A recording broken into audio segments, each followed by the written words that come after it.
Hey guys, and welcome to BTV with Shanasia Shanice. It's been a while. I truly apologize. My world has been literally crazy. I have been so busy, and I hope you guys can understand.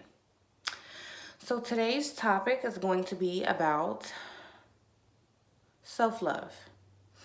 I know there may be plenty of women out there that experience what I've experienced, and so I kind of just wanted to touch bases on that. Okay, so with that being said, I was a little girl and I always had issues with my skin, my color, my shape, my eyes. They used to tell me all the time that I looked like I was a big bug. Um, and so all these little things, people don't realize that these things will haunt you. They literally started to follow me. I eventually became depressed. I became this person that didn't really appreciate my look, my anything, my culture. And so now, as a 28-year-old, I'm finally embracing it. And it's making me quite happy, honestly. I was called all types of things as a child. Oil. I was called dirt. I was called a slave. I was called Oreo. Apparently then I was too white in the inside to be too black, and then I was too black to be white. So I was always in the in-between trying to figure out exactly who I belonged to, or who would accept me for who I really was and embrace me as a person and not just by the color of my skin. I feel like this culture and in this year 2019, it just feels so amazing to see so many women of color, chocolate and brown skin and caramel, just out there making a difference. Back then when I was growing up, I didn't see those type of complexions really, in magazines or on the TV. And so I was always like ashamed of my color. I'm just gonna be honest with you. I was always ashamed of how I looked. I was always ashamed of my nose. I felt like my lips were too big. It was all these issues that I had within myself, but most importantly, it was the color of my skin. I always thought because I was so dark that I wasn't good enough. And all the light-skinned girls were the ones that everybody wanted to look at. And actually, it was true.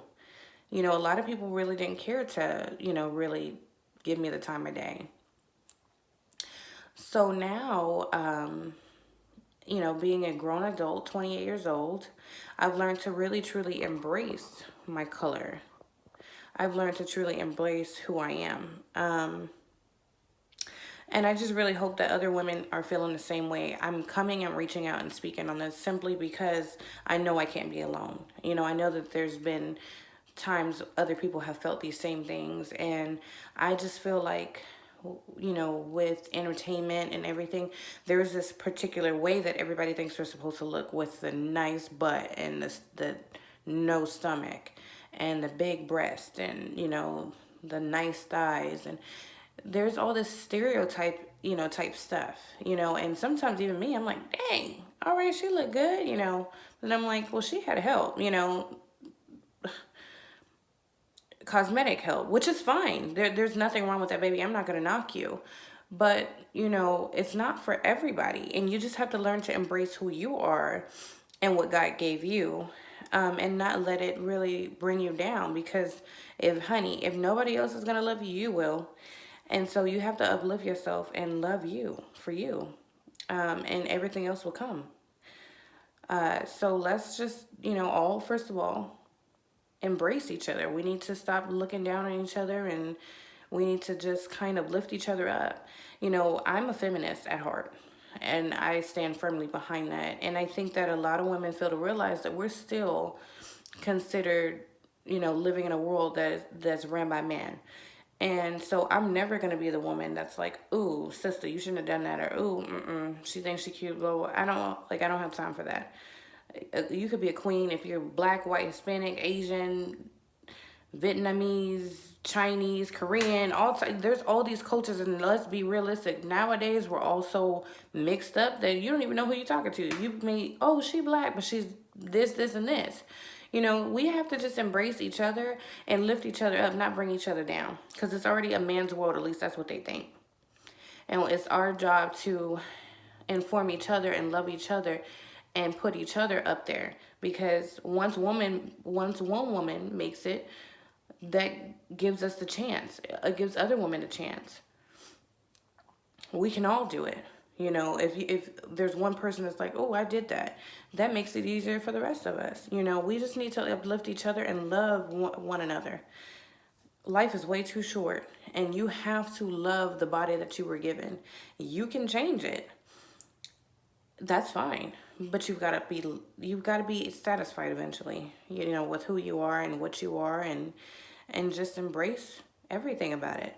You know, it's funny to me because I've had the privilege of being too skinny and too thick in one life.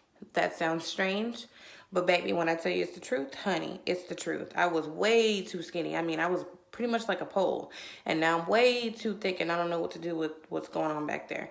And so I'm still trying to adjust to all of it. It's a lot, but I feel like it's so many of us out there. You know, as I was growing up as a teenager, I would always be like, oh my God, look at that. Oh, she looked good. Or, you know, oh, I wish I had this. Or, oh, I wish I had that. And then I would have friends that are like, girl, I wish I looked like you. Girl, I wish I didn't have all this. And so that's what I'm trying to explain to you guys. We're never truly satisfied. There's always something that somebody wants to change within themselves. And so there's no need to knock each other.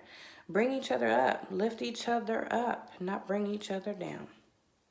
Thank you guys for tuning in so much with BTV. And I hope you guys will tune in next week. Bye.